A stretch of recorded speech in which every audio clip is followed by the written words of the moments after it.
ইউক্রেনের বিপক্ষে যুদ্ধে দৃশ্যত কল কাঠি নাড়ছেন পুতিন, তবে আসল খেলা খেলছেন পেছনে থাকা মানুষেরা।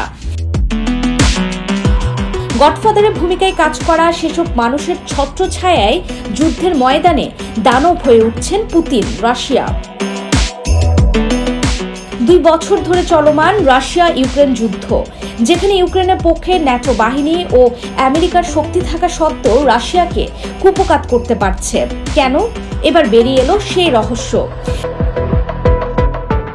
জানা গেল রাশিয়ার সবচেয়ে ধনী ব্যক্তিদের মালিকানাধীন এবং প্রতিষ্ঠিত কিছু রাসায়নিক কারখানা এমন কিছু রাসায়নিক উপাদান সরবরাহ করছে যা বিস্ফোরক তৈরির জন্য ব্যবহৃত হয়, এবং ইউক্রেনের সঙ্গে যুদ্ধে রাশিয়ার সামরিক বাহিনী এগুলো ব্যবহার করছে। রয়টার্সের রেলওয়ে ও আর্থিক তথ্য বিশ্লেষণে এ তথ্য উঠে এসেছে।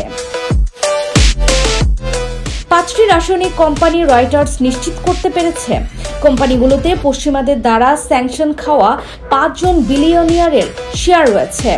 এই কোম্পানিগুলো যুদ্ধ শুরুর পর থেকে এই বছরের সেপ্টেম্বর পর্যন্ত রাশিয়ার বৃহত্তম বিস্ফোরক কারখানাগুলোতে প্রয়োজনীয় রাসায়নিকের 75% বেশি সরবরাহ করেছে।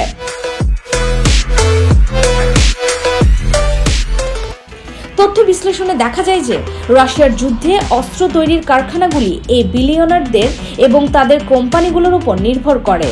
এই বিলিয়নিয়ারদের মধ্যে রয়েছেন রোমান আব্রামোভিচ, যিনি চেলসি ফুটবল ক্লাবের সাবেক মালিক, এবং ভাগিত আলেক পেরভ, যিনি গত এপ্রিলে ফোর্বস দ্বারা রাশিয়ার সবচেয়ে ধনী ব্যক্তি হিসেবে চিহ্নিত হয়েছিলেন।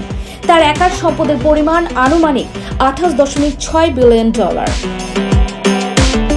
আব্রামোভিচ এবং আলেক পেরভ এ বিষয়ে মন্তব্য করার অনুরোধের কোনো সাড়া দেননি।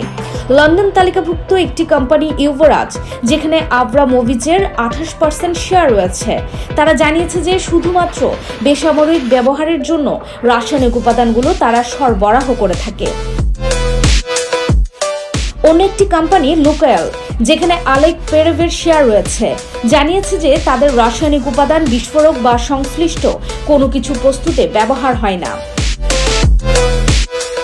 ইউক্রেনে 2022 সালের ফেব্রুয়ারিতে রাশিয়ার আক্রমণের পর থেকে 2024 সালের সেপ্টেম্বর পর্যন্ত বিস্ফোরক তৈরির জন্য প্রয়োজনীয় রাসায়নিক বহনকারী 6 লাখেরও বেশি রেল শিপমেন্টের গতিবিধি বিশ্লেষণ করে রাশিয়ার প্রধান অস্ত্র কারখানাগুলি কোথা থেকে তাদের সরবরাহ পায় তা নির্ধারণ করেছে রয়টার্স।